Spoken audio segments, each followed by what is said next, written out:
Também a mulher lhes deu um ao outro para amar e servir, e a ambos deu filhos para lhes dar alegria, formando assim a primeira família.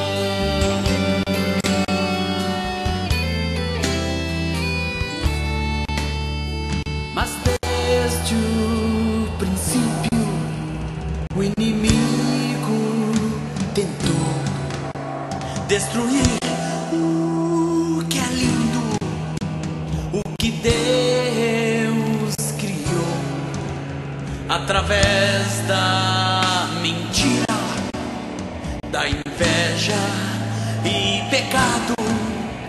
Trouxe a morte e a ira, maculando a família.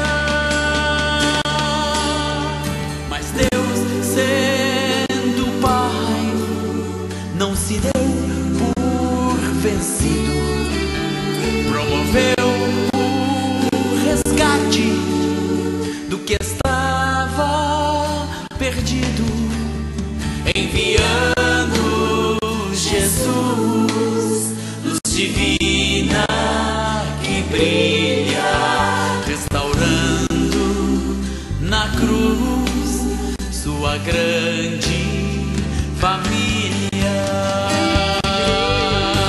E por isso ainda hoje, em qualquer circunstância, Deus ama a família, na velhice ou infância, acima de tudo, do universo e do mundo.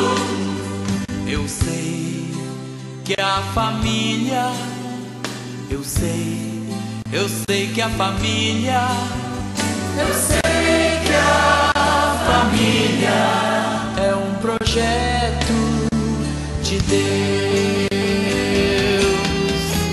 e por isso ainda hoje, em qualquer circunstância, Deus ama a família, na velhice ou infância, acima de tudo, do universo e do mundo.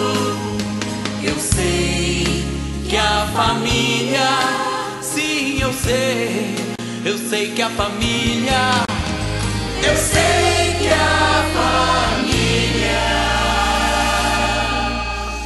é um projeto de Deus.